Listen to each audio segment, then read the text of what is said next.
Russian Hurley always said this and always stuck with me, is that when kids do it for their teacher, they want it to be good enough, but when they do it for the world, they want it to be good. And again, it's not about, okay, let's try to like put technology into everything that we have. Does it improve the learning? Does it open up a door that maybe kids didn't have before? And I think that's where the conversation is. I don't like when people say, okay, this is here anyway, so we need to teach our kids to use it. Cause I think that's a really terrible argument. We should never use this. It's horrible, or it's never going away. It's like, how does this actually open up doors that weren't open before?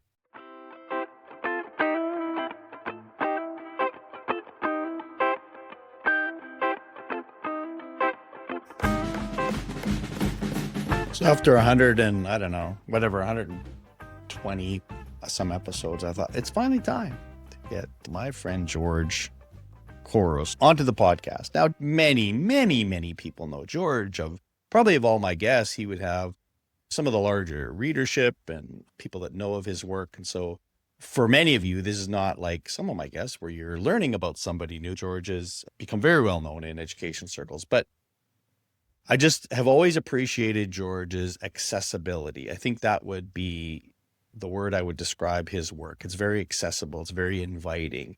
And he's just done a masterful job over the years of creating space for conversations, whether it's around innovation, technology. And I probably would maybe make the argument that his latest book is really about community. I just am grateful for George's time today. And I always know that over the years every time I have a conversation with George, he's able to tease out just a different perspective and nuance to very common relative issues that we all face as leaders.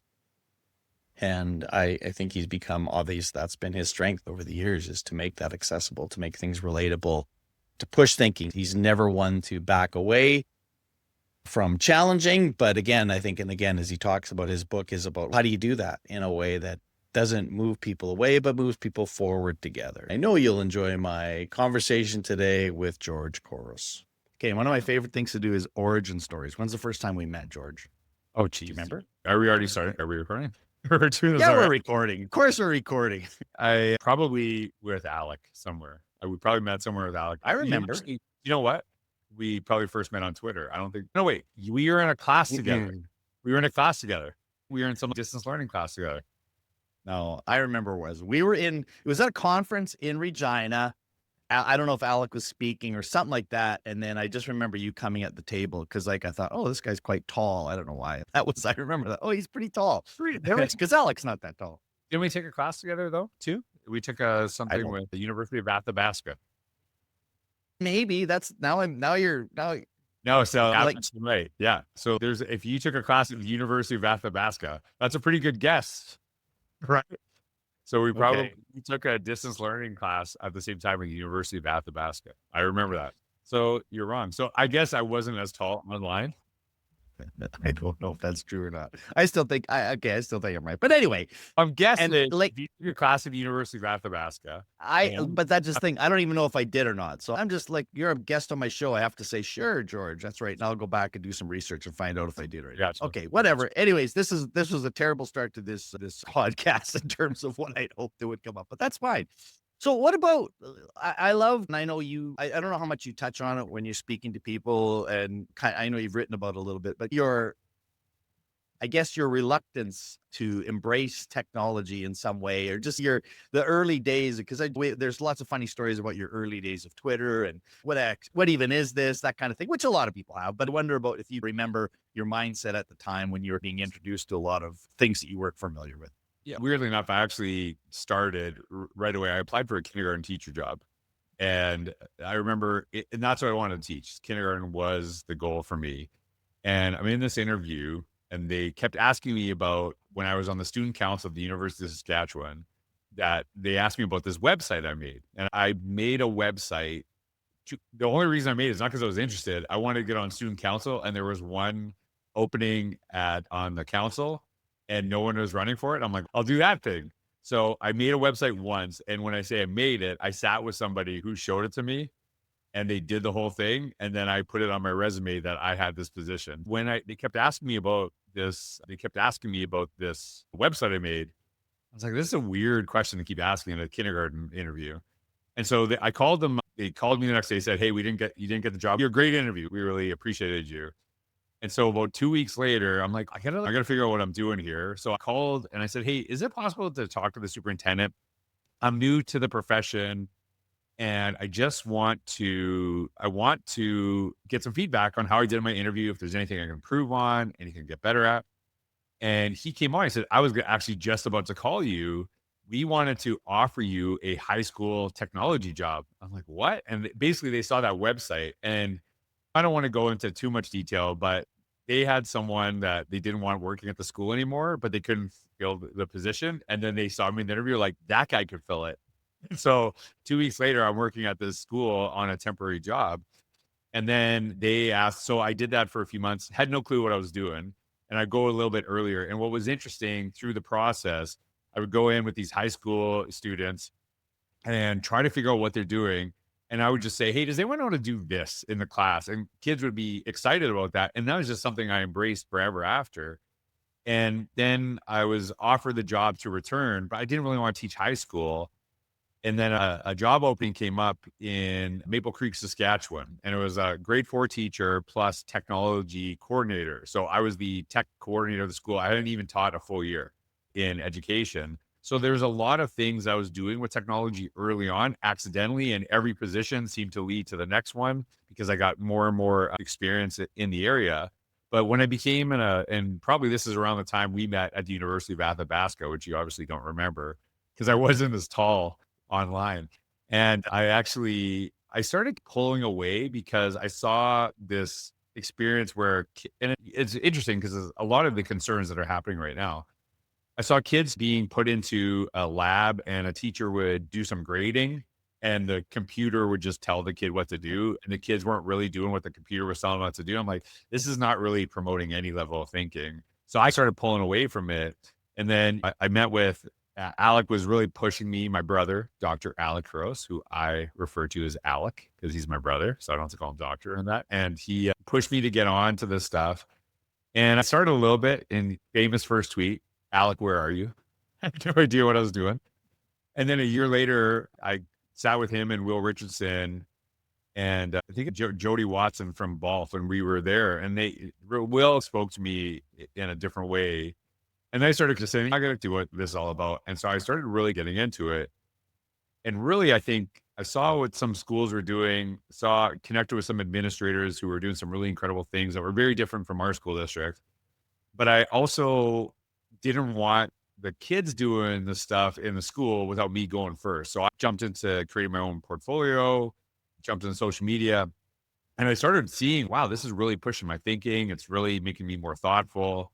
I think a lot of my friends growing up in Humboldt, Saskatchewan are like, why do people listen to you? Like, when did that happen? Because I didn't really know anything about education or anything like that. It was really once I started writing about it and reflecting on it that I really started, like, the ideas would stick with me and I'd really dig into them deep. And I was very thoughtful of other people's perspectives because when you blog about it, you just don't want pushback. So you have to address the pushback before it comes. And so you're like, okay, what's going to be the challenge to this? Where's that? And I obviously haven't always got that right, but it was really through that experience. And so I think that's where a lot of my progression is. And it's interesting because a lot of the concerns I'm seeing today about technology are the same concerns I had.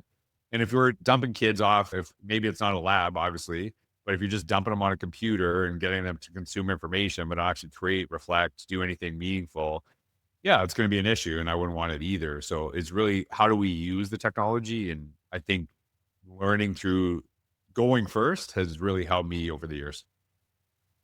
So when you think about those early days and the sort of aha moments of when you did see kids doing something like, okay, that is actually what we're trying to do here. This is what I want, more of this. Pull whatever you want, whatever of those stories that sat with you around. Like, when I saw the kids do this, that's when I knew this is important. This is something we should be celebrating and emphasizing. We did a unit, and I literally just wrote about this. I haven't even published it, right? Like, I just was proofreading it before I got on here. So it's pretty fresh in my mind. I was working at a school in Parkland School Division. I had an incredible principal. Her name was Kelly Wilkins. And again, they want me to be teacher slash tech coordinator at the school. And so she created a schedule for me. And it's like, hey, we want you to work with every teacher, getting them to integrate technology in the school. So she gives me the schedule. I'm going to be 45 minutes with this teacher, 45 minutes with this teacher, and I'm going to hit every teacher once a week. So I'm looking at it, and I haven't even taught a day there. And I said, Kelly, I don't know about the schedule. And she's like, what do you mean? And I said, I can't really do anything of depth if I'm just 45 minutes. I'm like, am I just going to go do a computer class with the kids, or what do you really want? So we want really project-based learning, some depth in what we're doing. I said, yeah, I don't think it's a good schedule. And she's like, what would you do? I'm like, well, I don't know. Why are you asking me what to do? He said, that's why we hired you. And it was interesting because that was the first time like a principal kind of said, hey, if you have an issue, give me a solution. So she said, think about it for a day and give me some suggestions on how you change the schedule. So I was like, oh, that's very different. So I guess I got to think of something. And when I went through the process, I thought it'd be way better if I actually did something directly tied to the curriculum, and I could spend some time with the class and spend some time with the teacher. So I said, what if I just worked with a teacher for a few weeks? We picked out a unit, we planned it, went through the process. And then I go to the next class. And it was like I was the littlest hobo. It was a Canadian reference of ed tech, right? I'd go try to make the place better, and then I'd be on my way to the next town kind of thing. And I like one of the things I wrote about, we were doing this project on, we were studying a country. And basically there's several parts that you had to study, but each student worked in a group, and they actually created like a documentary on that part. And then I took each part and we made like an hour-long documentary. We all watched it together, but it was all created. And really, when you have to teach people something, you have so much better of an understanding of it. And this is an example I use in my keynotes all the time. We had a student in one of our classes, and this was in the Alberta curriculum. It was grade 6 science. It was pitch, roll, and yaw. And they saw this video called Google Apps in Plain English. And when Google Apps first came out, they actually did these things called paper slides. So you'd see these like drawings, and someone like would move each one, and they would narrate what was going on. And one of our students saw it and said, that's a great way to explain an idea. Can I explain this concept? So she makes the video, goes through it, explaining the whole thing. And I've shared this video forever. And it's interesting because it's like high tech, low tech, right? The narrating, the paper drawings, all that other stuff. So I saw her years later, and I said, do you know I show you your video to teachers all over the world? That's so cool. And this is like when she was graduating. I said, could you explain this to me? She can explain it to me 6 years after she learned it in the curriculum, where we have students who can get 100% on tests, not know the concept a week later. So I think it's really, how are we actually using this for depth, where kids are really having an understanding of this? And I shared this. It was said at a conference that I went to. It was by one of the keynotes, and it was, we need to de-emphasize memorization. And it's a tech conference, and everyone starts cheering. Yeah, we got Google, we got ChatGPT now. And I'm like, you wouldn't be able to pull this off at a curriculum. Like, you would not be able to say that. And it's because then you're getting in fights. You're like, oh, memorization is good for this and whatever. And then you're getting a conversation. And what I've been actually saying is, hey, we need to really focus on deep learning. And through that process, you'll actually memorize the information. If you understand it on a deep level, you'll memorize it by default. But if you only memorize it, doesn't mean you actually understand it. And really focusing on that. And I think that's something that is really crucial, is too many people feel we're taking something away from them. And that's where a lot of the conflict is happening. Whereas, what do I have to gain through this process? And I think that's where people really need to focus. You know, that video, that the student talking about this, she could nail it on a test that was a very typical standardized test, because she knew it so well. So she had memorized information, but she really had a deep understanding of it. And I think that's where we need to be using technology. Does it actually improve an understanding of it? Don't just use the tech because we're trying to find a way to get ChatGPT in our classrooms. And I don't know if this is a pushback, but just more of a kind of a clarification, because I think you and I share a very similar kind of attitude and approach to technology. I think we see the power, the connection, opportunity, the way in which it's, for both of us, has given us so many people and opportunities that we wouldn't otherwise have. But let's take the example you just shared. Mm-hmm. And especially in today's, let's ban cell phones, let's ban AI, all this stuff. People could say, okay, so take that exact same assignment, but just don't use technology. So the kid just goes up to the front of the room and creates diagrams and shares it with the class or Right. whatever. So the technology really sits as it's a captured device of it somehow. So just talk to me, like, just if that's my argument, if I'm saying to you, George, you don't Right. even need technology to do that. I love your example, but why is the technology important in that case? Like, why not just do this without technology? You can pick that example, but others is any Sure. other that you want to say, like, here's why this still matters. Sure. So I was looking back and I got, this is pushback that you're seeing all the time. And I think this is a really important thing to say. If a student said, I don't want to use any technology for this, I'm good. I have no issue with that. But I also don't want to close the door to a kid that would benefit from it. Does that make sense? Because I Yep. think it's not, hey, every kid should be using this all the time. That's not the focus at all. It's, does this actually open up some doors? I would have never authored books if I didn't start a blog. Writing in a journal for me, just with my own thoughts, not happening. And I think that's where we really focus on this. And I'll give you an example of this. Years ago, Alberta Education came out with a document. And what I really loved about it is, and I'll do my best to describe it. I can't remember the exact name of it, but it basically had literacy and numeracy in the center, which I still use this. I still use this image and talk to people about it. And then it talked about all these other things outside, like we want to develop entrepreneurs, ethical citizens, things like that. All things that are really important to grow toward. And when I looked at that document and when I still have conversations about it, I think it's really helpful to me because a lot of times, and you've probably been guilty of this too, we talk about the aspirational stuff, but we don't mention the foundational because we just assume it. Whereas it really emphasizes, hey, just so you know, as I talk about all these things, we have to nail reading and writing. Like that is so crucial. If you don't do that, none of this other stuff matters. So when I was looking at that document, I created a plan for a school district and it was really focused on digital portfolios. And I'm going through it. And as I go through it, it was talking about all those aspirational things. But the number one goal was to promote literacy, was that we wanted kids reading and writing more than ever. So if you take, for example, you take a journal, right? Let's say that you probably had this as a kid. Some kids probably still have this today. You have a kid in a class who's writing in a paper notebook. They write one time to their teacher, right? And then the teacher takes that book and let's say they have 25, 30 kids in their class. And then take it home on a Friday night, have a little glass of red wine. Don't want to spill the wine on the journal because we don't need to know teacher drinks, right? And so that's like a process. So if you think about that, who's becoming the most literate through the process? It's like a 25-to-1 writing ratio for the teacher. So the teacher's writing 25 times. So what we talked about is, hey, what if we got kids doing this in a portfolio and they could do it online? And again, you could say we could do it on paper. You could just pass around. It's a little bit harder. It's a little bit harder to do that. It's not accessible. And so now we say to the student, you have to write one time, but we want you to comment to 5 other students through this process. So now they're not just writing once, they're writing 6 times. They're excited about a comment. They're learning how to interact online. And so it actually opens up some doors too. And as I said earlier, I think it's, and I'll paraphrase because I know I kind of get this quote wrong. Russian Hurley always said this and always stuck with me is that when kids do it for the teacher, they want it to be good enough. But when they do it for the world, they want it to be good. And by the way, like I know that quote because I've written about it and it's now locked in because I've been able to share that. Again, it's not about, hey, let's try to like put technology into everything that we have. Does it improve the learning? Does it open up a door that maybe kids didn't have before? And I think that's where the conversation is.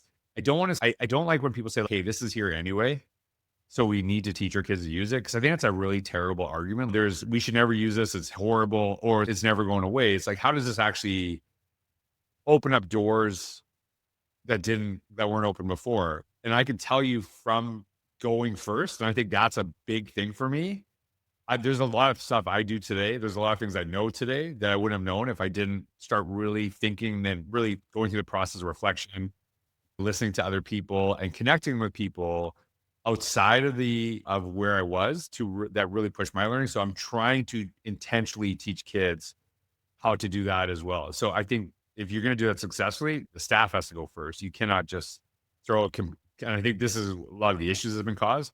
A lot of people just threw computers to kids and thought that was going to fix everything. But if you don't actually see it from your own point of view and really understand as a learner, then it can go totally awry.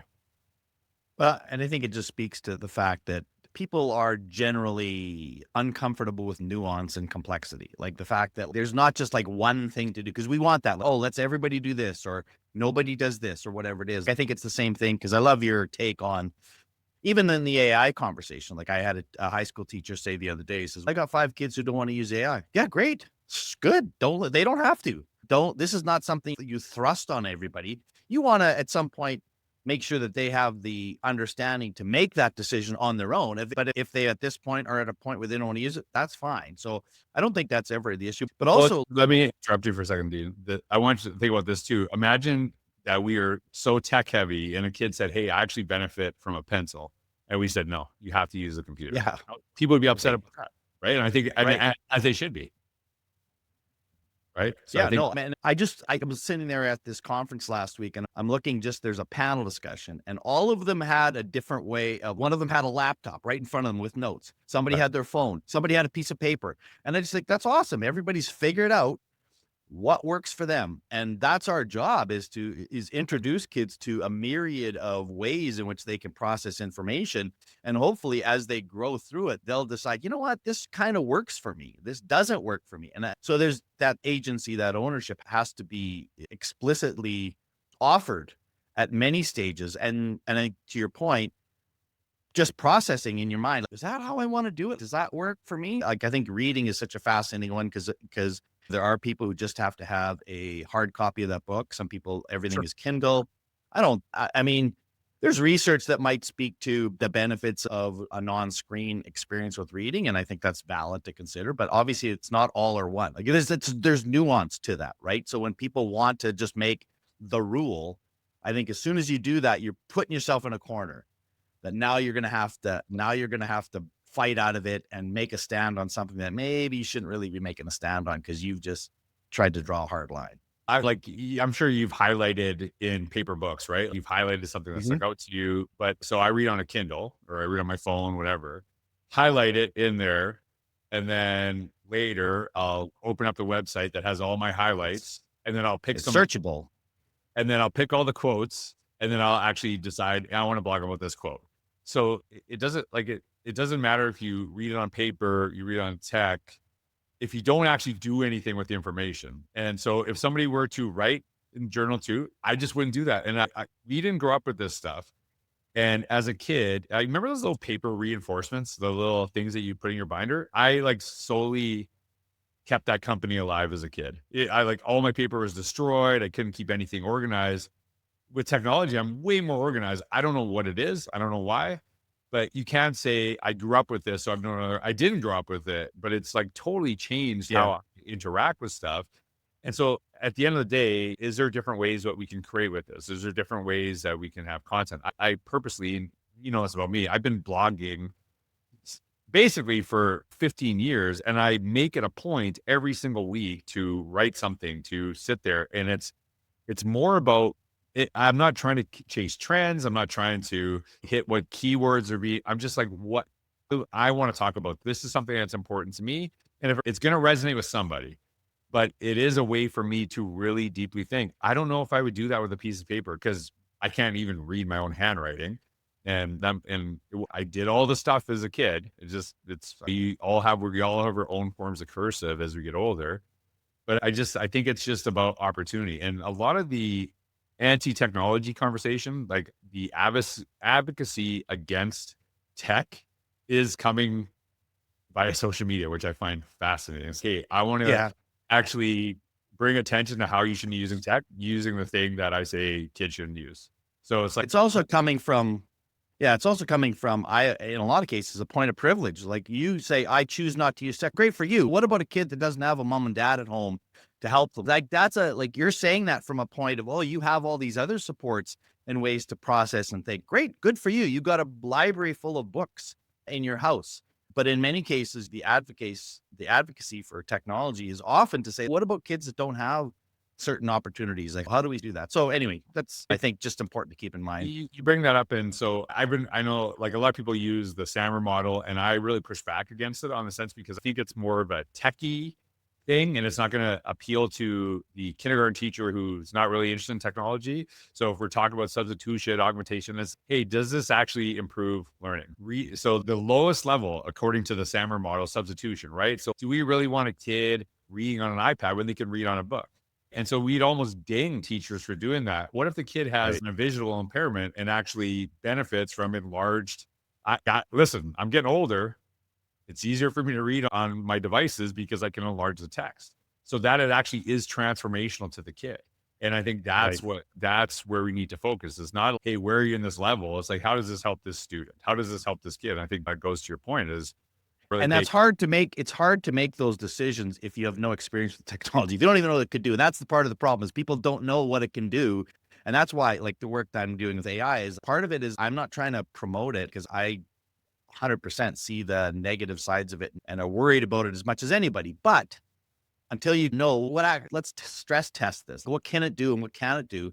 It's very difficult to make those decisions. So I think we've talked about this for years. Like you're as an educator, that's the non-negotiable. Like you have to keep learning. Like you have to figure out, and again, you may at some point decide, I don't see the value in this, but you raise such good examples. There's always, that may not be for you, but might be for somebody else. Well, that's a really powerful use. Hey, and that's actually one of the things I really talk about is if you want educators to see the value of it for the students, they have to see the value of it for themselves. And I'm not just talking like in teaching, it's in everyday life. And I share this example in my new book that you read.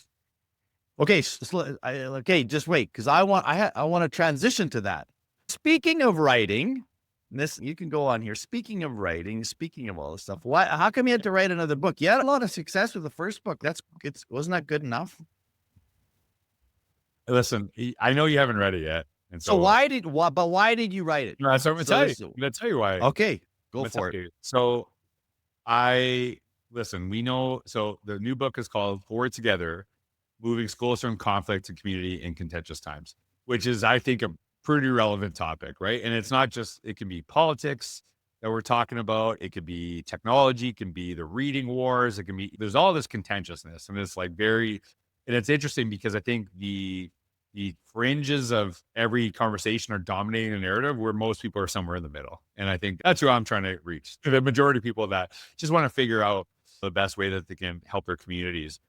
So I think I really got, and I probably like you become overwhelmed with all the fighting, all the arguments and stuff like that. I don't get in arguments online. I don't find any benefit to it, to be honest with you, because I think the conversation is very nuanced, but it was like becoming overwhelming.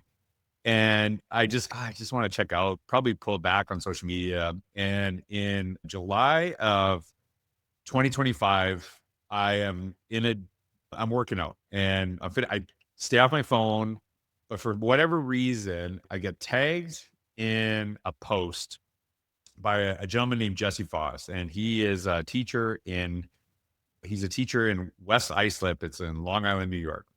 And he's just like, this is great. George Couros, says something like that. And being the narcissist that I am, I'm like, it's got to be about me. Like, why would he tag me? So I go look and I see this video, and it's these kids who are having this meeting about the new slogan for the upcoming school year and how they're like throwing out they're brainstorming these ideas. Superintendent comes in, he starts contributing to that. The mascot comes in, and then basically they say, hey, we shouldn't be doing this alone. This is actually not ours to do. We should be doing this with our community. So they like point to the camera like, hey, you can have your words up on the wall. So they're asking families to contribute to the space. So I'm sitting here. It has nothing to do with me, by the way, right? And so I'm sitting here. I'm like literally crying on a calf machine because it's just a sweet video. And I just love when, we bring students leading the conversation. And it just hit me. I'm like, we are so focused on the problem that we're not even seeing the solution that's already happening in schools. They're really focusing on bringing people together. So I called Paige on my way home from the gym. I'm like, I have an idea for a book. So this book did not exist in my mind until I saw that tweet. And by the way, the teacher wasn't in there. The teacher was just really proud of what his school district was doing, and he wanted other people to see it. So I basically sat down for the next 2 weeks and I just bolted it out and just I split it up into principles and perspectives. So I talk about 6 important principles. And what I challenge is your principles matter most when it's actually the hardest to maintain, right? Are you focused on teams or are you focused on what you believe to do is the right thing? And the perspectives are meant to basically, the principles aren't always going to like help. Sometimes things go wrong. Right? There's this thing with books is like, if you do these 4 things, everything will be fixed. It's like, hey, listen, here's 6 principles. They don't always work. Something goes wrong because we're dealing with a human element. What helps you step back and really just evaluate and then maintain those principles? And so this book did not exist until I saw that teacher from a school highlight something, and reception to it has been fantastic. And I think when you read it, I think you will really connect with it because a lot of, think of, and Jill Seiler, she's the head of learning for the Texas superintendents. She got an early preview of it. And one of the things she said is really interesting how you have taken your work on innovation over the years and just applied it to these other areas. And as I thought about it, I'm like, yeah, because I typically go into places where a whole bunch of people do not want to do the thing that I'm talking about. And how do I get them to move forward and not get to manipulate them, but get them to see they have real ownership over the process. So a lot of the work you've been doing over the years, you'll see in this book because it is, I know that you do very similar work to what I do, but it's not by the opening story is funny because it comes back to my blog. I'm just finished my principalship. We are at a conference and I've spent several years getting the staff to really embrace technology in meaningful ways. So I'm moving up to central office at this conference, and in it, the guy says, you should be using tech in schools. And I'm livid. I'm like so mad because I'm like, are you kidding me? I just spent, now you're telling me you shouldn't be using this. I felt like he was talking down to me, even though he's not. It's a session, right? So what I do, pull out my computer, start blogging, just blast the guy. And I don't say his name, but I'm like, I write this whole thing about how this is not optional anymore. If you don't do this, you're going to become irrelevant. You shouldn't even be in a leadership position if that's your viewpoint. And I just hammer this session. And I open the book with it and saying, I actually believe, and the post is still up. You can still read it. I believe in a lot of things I said and what I was trying to achieve. It was my tone because everyone who agreed with me clapped. They were excited about it. Everyone who disagreed with me, I just pushed them further away. And as we were talking earlier, if I read the same post when I walked in as assistant principal at Computer Lab, I would have done the exact same thing. I'm like, I don't want anything to do with this stuff. I don't like this guy. And so that's where you can see the progression. And that's one of the first principles, point at yourself first. A lot of times we complain about people not embracing something. We are the same person. What got us to move forward? What got us to think differently? How do people help us and support us through the process? The first person I criticize is myself in the book. And I think then you can't really criticize me later because I already did it. It's hard, eh? Well, I think what I love so much is, to your point, like this is a time and space where people are just like, they're just put in these polarizing situations, right, whether they want to be or not. So all of a sudden now I have to pick a team. It's like, I have to try. And it's like, I don't even know enough to be. And that's why I've loved the AI work, because this is a thing that nobody asked for. Like this, right, AI just invited itself to the party. And now it's like, we got to deal with it. And so I did a parent night a couple months ago in Winnipeg, and somebody told me ahead of time, we're not going to do any questions afterwards because they knew there were certain people in there would hijack it. So I just said, that's fine. I'll just be available. So if they want to push back, they can do it to me individually. We'll just have a conversation rather than inviting everybody else to have this. So anyway, sure enough, I finish and this woman comes up to me and she's just listing all of the evils of AI. And I'm just agreeing with her. Yeah, you're right. Yeah. And that was not what she wanted. She wanted me to argue with her. And it was like, that's not going to help anything. I just think the challenge of education in many respects is that you have these, in any situation, you have school board associations, you have parents, you have students, you have teachers, you have union leaders, you have all of these organizations that are, the thing that we miss sometimes is everybody wants the same thing. And we hardly tap into that. We're always like, all right, what do these people want? And then we begin with figuring out like, oh, we don't think the same way. And yet actually, if we break it down, we all want to get to this. And I think what you're promoting is an environment where we can actually be open with each other and our goal isn't to try to fight with each other at some point. Our goal is to move towards some sort of level of, we have the same thing. And I think it takes a artful leadership to take some of the principles that you've designed to get there. And So maybe I'll ask you to share from your book, maybe a story of an example of somebody who you think who's achieved some of the things that we're talking about here in terms of moving forward together.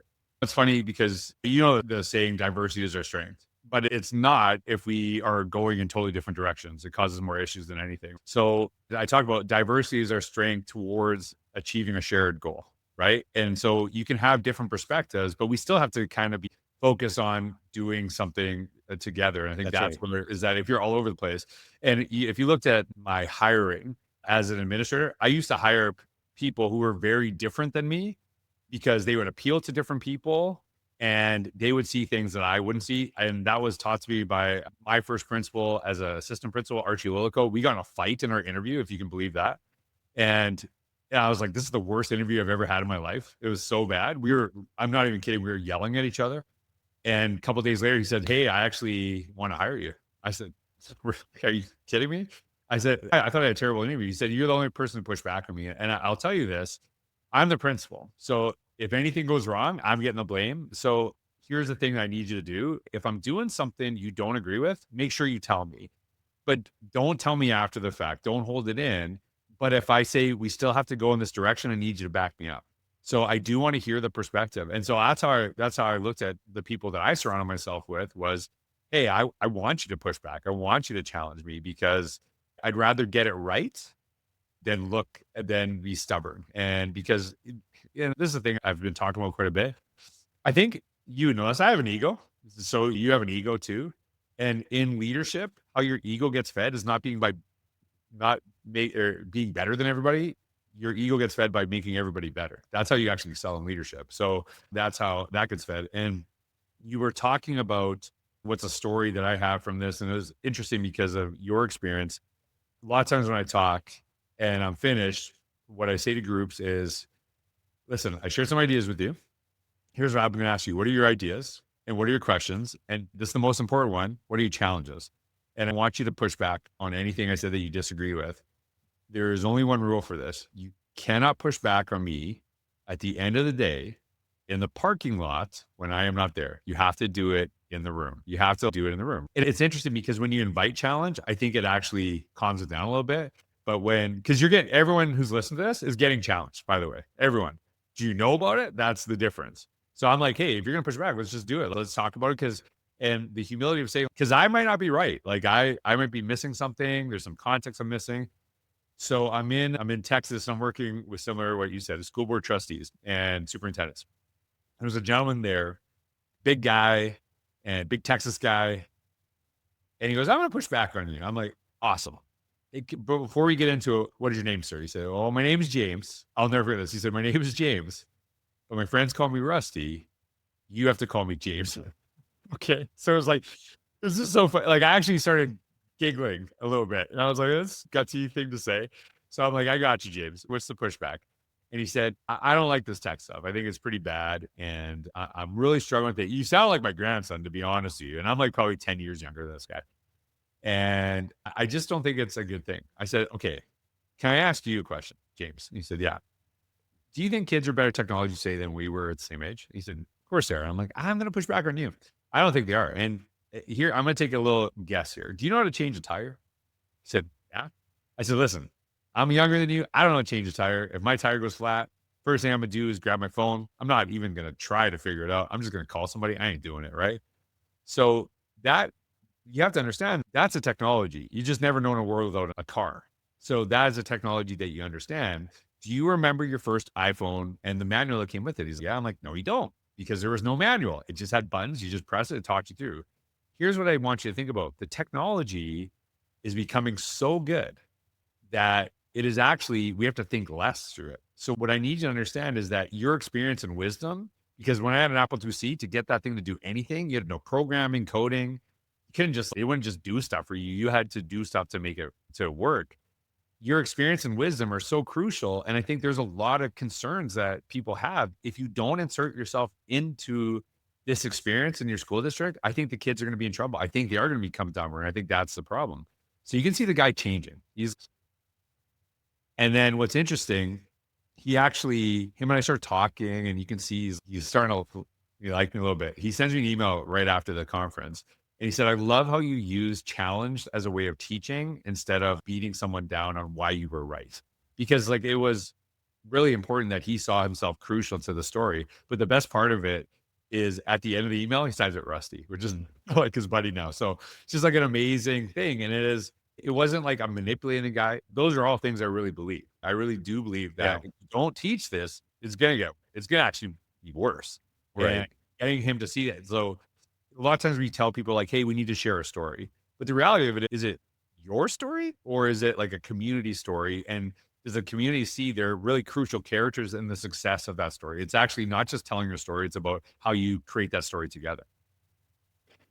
Yeah, no, those I love that, and I think it points to that theme of, like you say, like everybody doing this together. And so when I'm going back to when you talked about your interview with Archie, Yeah. and what if somebody sees this on the outside, they think that, and you yourself said, "Oh, that went terribly," because two people shouldn't be yelling at each other.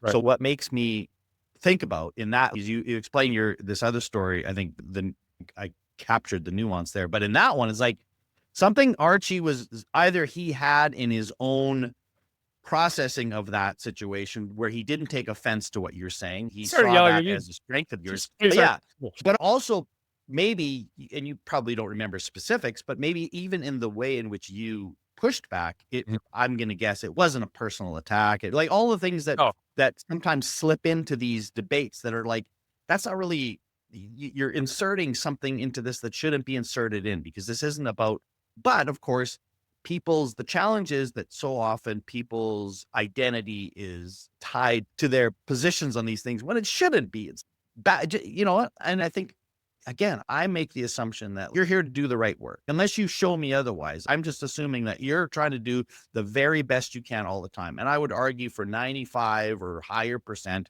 of everybody in education, they actually want to do the right thing. Nobody's there to say, I don't really care. Like, yeah, there's some, but that's not the majority of people. But it's just interesting how to get people out of that. I've worked with groups before where you can just clearly see like their identity is built around their reading, the way they think reading should happen in a classroom. Their identity is built around what they believe of technology. But like, you shouldn't hold so closely to that, because what if you're wrong? What if you don't? What if that's not quite the right? and I struggle with that, what you're saying a little bit. And because I've thought about this too, is my identity tied to this? And it is in some way. And here's what I mean by that. One day I started posting stuff that we're doing in our school just to communicate with parents. And all of a sudden people start saying, hey, you should come speak at our school. I'm like, what are you talking about? I'm like, yeah, you should come speak at our school. I'm like, yeah, I guess I could. And they're like, what's your fee? I'm like, you're going to pay me? That's a job? I didn't even know it was a thing. Unintentionally, I opened doors for myself that I didn't even know. I never thought I would write a book. I never thought I would do any of this stuff. So I benefited tremendously from this. So it's very hard for me to advocate against something that I benefited from personally. I think that's where I struggle with the identity thing too, and that's why I may be adamant, like, hey, there are some pitfalls. There are some things I've really struggled with. You know, like I lost a significant amount of weight over COVID.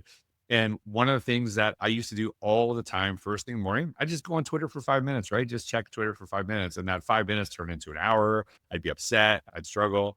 And I actually said, you know what? I can't look at anything on my phone until after I get my workout in.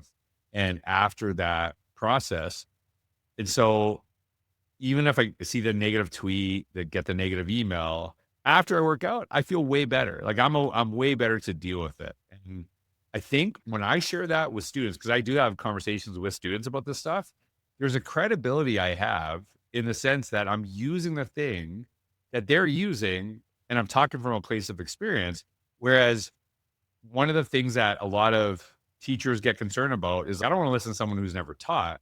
And they're like, because you believe they have no credibility because they don't do that. And so when we're giving advice on something we've never used there to students, that is a lack of credibility, the same way someone who's never been involved in education is giving advice to educators. So I think that's Right. I think it's not just saying, here's the good stuff. Hey, here's some of the pitfalls I went through too that have caused issues with my mental and physical health. And coming from a place of experience is why I'm like really passionate about this stuff, because I can't say it's all been good, but at least I can share that story and kind of help kids. Like I say this in the book, I want my hindsight to be someone else's foresight. Here's some of the issues that a lot of the stuff I've done was wrong. And here's the issues. Like there's a really compelling story about Dave Burgess in there where he looks great and I don't. And it's actually, and then I get to it later and I show, okay, here's a dumb thing I did, but I've also seen it here. And it's easier to point at yourself first than to point at others. And I think in the broader conversation about leadership, I don't think you can underestimate the value of humility and vulnerability, because you just bring people into the conversation the moment that you let people know, yeah, I do not have this figured out and I struggle with these things. I think that's an important part. So I got 2 quick questions and then some other, and we'll wrap it up here. So my first one is, I'm sure you get people, young people in particular, who look at what you're doing and they go, gee whiz, that'd be awesome to have your life, to do your thing. And they want to, they're just curious about the future, whether it's in leadership or whatever role it is. So what advice do you give to young teachers today who are saying like, hey, I think I'd like to write a book or speak, or do these things? What advice would you give them? Actually, I wrote a blog post on this. I got a blog post on everything. I said, if you want to write a book, start a blog. And I don't know why people don't do it. I just don't know. I guess there's just much more media. And I think it's so fascinating because we're having this issue with reading and writing, and we're talking about literacy, but no one wants to blog, where I found it's really opened up so much of my learning. It's not just that it's benefited me on opportunities, it's really pushed my thinking to just sit and wrestle with ideas has really been helpful. And I think, yeah, like of course, through that process, you build an audience and people are interested in what you have to say and what you have to share, but you become a better writer through that as well. And maybe listen, if you're starting from day one, it's not a blog for you. Maybe it's a podcast, maybe it's a YouTube channel, maybe it's any of those things. But I think you have to get your ideas out there and also have the humility because I think there can be a space, and I try not to be this, where you're bragging about your ideas, whereas I'm just trying to share my learning. I'm not saying my ideas are better than everyone else's. Just here's something I've done. Here's something I've shared. And I just wrote this, hey, this email might be totally not applicable to you. There might be some variation of this.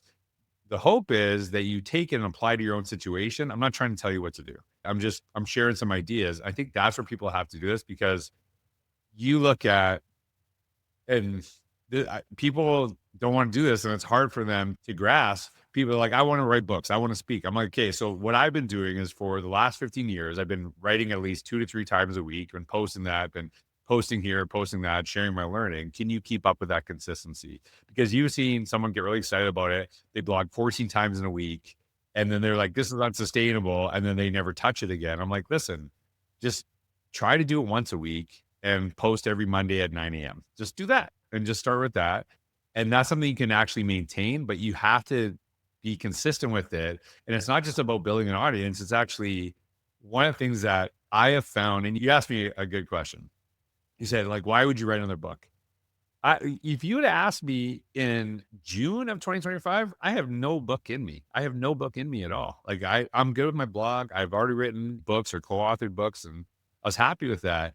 The thing that I really find with blogging, it's not about sharing your voice as much as it is about finding your voice. So when you read the book, what was really interesting, there's little trails of Forward Together in my blog posts earlier, but I had no idea it was a book. But I was like, oh, now I'm starting to see it. So when I look back at it, there is a story I share about Van Halen in the book, and it's an awesome story. That blog post, so that book's coming out in 2026. I think I wrote the blog post in 2017. So it's 9 years earlier and it's like, this is somehow connected to it. So I think that's where, when Innovator's Mindset came out, if you said to me in 2009, would you write a book on innovation? What is innovation? I don't even know what you're talking about. But I noticed I kept coming back to it. And it was partly because of the role that I had in my school district, partly because of the connections I made. But I was like, I think I got something here. And that's where I found the most value, was really, it's about finding the thing. Because some people want to write a book so they can say they wrote a book. And I'm like, right, to find your voice. That to me I think that was the best thing. And then I think what draws people to anyone is, I live what I believe. Like I live what I write. And they can see this, I live this stuff. And I think that authenticity towards whatever you're doing, if you're just trying to chase trends, because I think one of the quickest things that's happened with AI is not AI, it's all the experts that have sessions on the end. That's been pretty quick too. That's been exponential. It's like, really even talking about, I'm not saying you shouldn't explore this stuff, but is it like, are you excited about it or do you just see an end? Opportunity. Yeah. Yeah. No. And that's, I would say the same thing about my blog, about this podcast. Like I don't care if one person listens to it. I do it because I like it. Yeah. I want to talk to people. I want to know that. I want to write. And again, when you started blogging, you didn't say, I'm going to blog so that one day I can write a book or one day I might be able. That can't be the reason. And so you have to go into it knowing that do a thing you like. So figure out what that thing is. But I think in all of this, there's this theme of reflection, thinking, like just processing, because life has happened so quick. If you're an educator, you're a young educator, holy crap, you are just trying to get through every day. That's hard. It's just hard. You're throwing out a lot of stuff. So that value of reflecting and doing it in a medium and in a format that makes you feel good. And yeah, and I think to your point, I go back and look at stuff I write, and some of the stuff I write is really, did I write that? But a lot of it is, okay, that actually still, that's an important theme that has continued in my life, but I have that record of it that I can, that I just find really satisfying for my own self. And again, I don't have nearly the audience that you have, but that doesn't matter to me because this is mine, my stuff. And if other people find value, but that's great. That's just like the bonus, the cherry on top of it all. But I just think, yeah, I think people see the end. It's like, it's not I know it's, and you've made this analogy a million times. It's not a million miles different from your exercise and your health journey, right? Like it's about consistency. It's about just do the thing. And yeah, you may have an end goal. That's great. And there's nothing wrong with that, but you have to be in it when you're doing it, not because that's too hard. I don't think most people have the discipline that says, I'm going to do this thing for 5 years. And if I don't reach the goal I have, then I'm going to drop it. That's probably not the way to go. Yeah, like going back to why did I even start in the first place? I started because as a principal, we wanted to implement digital portfolios. I'm like, how can we teach something we've never done ourselves? So I'm going to go first. So it was, I was like, oh, this is really good. And I think that consistency, and like I said, I write another book. I don't know, maybe, but I'm going to write another blog post. Because I just love the process. I enjoy working out. A lot of people, it's interesting because over the last several years, probably about half people ask me about education. Half are like, how'd you lose weight? I get that one all the time. Okay. I said, so it was always about food for me, right? And I've always struggled growing up in a Greek restaurant where you can eat whatever you want all the time, develop some unhealthy eating habits. And I still struggle with weight stuff too. And at the beginning of when I think I lost about 120 pounds. One of the things that I started doing was like eating salads, right? Because I got to eat salads because salads are healthy and all that other stuff. And I was like, wow. And I just would be grumpy about it. And as I started doing more and more research of what was healthy, I was like, oh, I actually like that. I'll eat that thing. So the trick I always say is eat food you like that is healthy. Don't just eat healthy food. Because if you have to eat healthy food you hate, you'll never be able to maintain it. And even that was for me when I started, I'm like, I knew I'd gotten to a bad point. I'm like, what can I do tomorrow that I could do a year from now? Because if I just do it temporarily, it's going to be an issue all over again. It's awesome. No, that's right on. Okay, last question, or then we'll do a couple of quick ones. What do you name one person, and you can't name one person that you're grateful for in education? You can go back a long way, or you can go like somebody that you met 2 days ago. You have so many people in your world. I know. Yeah. One person I'm really grateful for is Katie Martin. She's a very good friend of mine. She's in the San Diego area. And she's the first person that came to my mind. I could say so many people, but one of the things that I really like about Katie is we don't always agree on stuff. We have very different approaches to things that we do in education. But whenever I've written my books, I'll actually just send them. When I wrote Innovator's Mindset, I wrote a chapter at a time and I would just send it to her. And I remember she said she would actually like edit stuff and she'd give me feedback. I'm like, just change it. Just change it. I trust you. Because I knew it was like what I was trying to say. She understood it, but I wasn't saying it the right way. So it was like all that stuff that you're writing, you're just making me write, just write it. And then it's just like an easier process. So I've never written a book without her looking over it. And when she knows is like when we have a huge disagreement, then she'll like, hey, we got to talk about this. But she can help me figure out my voice through the process. So she's been really helpful to my career. And someone I really appreciate. Awesome. Okay. 3 quick questions and you're out. You reading in your professional world? What am I reading? Right. Actually, I am reading Becoming the Bison by Kim Gamma Rose. I actually had her on my podcast recently. And again, I like to read, but I'm a 10-minute a day reader. So her book is really connected with me, and big premise of Becoming the Bison. And she shared this with me, and it's coming through in the book. And I can't remember what the other animals, like bison go into the storm. They go looking for the conflict. And I think even she said there's so many connections to forward together in this, because saying, hey, challenge me, that's going into the storm. That's like saying it instead of pretending the storm, because the storm is coming. So that's what I'm reading right now. What about binge watching for just goofy fun? Listen, it's NBA playoff time. Hey, if you, okay, these are the people that say, I don't watch a lot of television because I'm so busy. Is like, Watch television. Listen. yeah, not just sports. I get it. Okay. Do you know what I've been watching? Seinfeld for the 10 million. Okay. Yeah. I watch Seinfeld Yeah. all the time. If I'm having a rough week, Seinfeld. Just go to Seinfeld. Just wherever. And maybe I shouldn't, but my daughter Clea, who's 9, loves it. And her and I watch it all the time. And I don't know if that makes you a good dad or a bad dad, but it's just we have. Well, that's a good dad. She's got to have that. She's got to have that. And I think when I watched, I don't know if you wrote it or somebody wrote about like why watching the same show a million times is not the worst thing in the world. And part of it is it's a comfort. It's like a meeting an old friend again. Yep. But it's funny when I laugh at something in a show like that, and then I try to then I do this because you never want to dissect comedy, because as soon as you have to explain the joke, it ruins the joke. But in my own mind, I go like, why is that? And sometimes it's just the phrasing of it, the look on the person's face. And I don't know. I'm always fascinated by like, why do I find this so funny? But Seinfeld is just like full of just wonderful phrasings. And one of my favorite, and this is probably why I connected it, because you see yourself in the story, is when he goes to the gym and the guy refers to himself in the third person. Jimmy? Jimmy. And then George starts doing it, and he's George's get ups.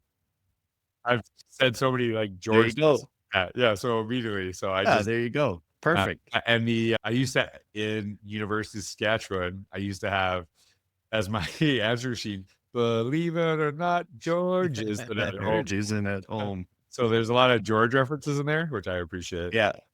Which I love that. I love the scene where he's on the chair. He's grooving to the answering machine as it's playing. And that's the best part of that. Where could I be? Anyway, yeah, that's all good. Anyway, that's awesome. Last question. Okay, so for those people that don't know it, you live in the Orlando area. No. And when people think of Orlando, well, of course they think of Disney World, the Universal Studios, but you have to give a hidden gem. I'm always looking for like, what's a place, an unknown place, a park or restaurant, some place that like a lot of people don't think about this place, but this is a pretty cool place. Okay, this is the best story. So most of my work was in the US, and we just made a decision to move. And one of the things that we said was, we don't want to just move to a city or a state. We want to find a community. If we can find a good community, then we're going to make a move. So we actually brought the kids to Orlando to go to Disney. And we're like, hey, let's spend a little time, see what it's like there. And we weren't really vibing it. So we go to a basketball game, because I'm a diehard NBA fan. And I see on the map, there's an area called Windermere. And what was really fascinating is I would have never noticed it, because in Edmonton, we lived in an area called Windermere. So we actually saw it. I'm like, that's weird. And then I said to Paige, hey, check it out. What do you think? And she's a very cool place. So we actually moved from a community called Windermere in Edmonton, Alberta, to Windermere, Florida, only because it had a shared name. And it's just like it's weird because it's 20 minutes from, I know I talk about basketball all the time.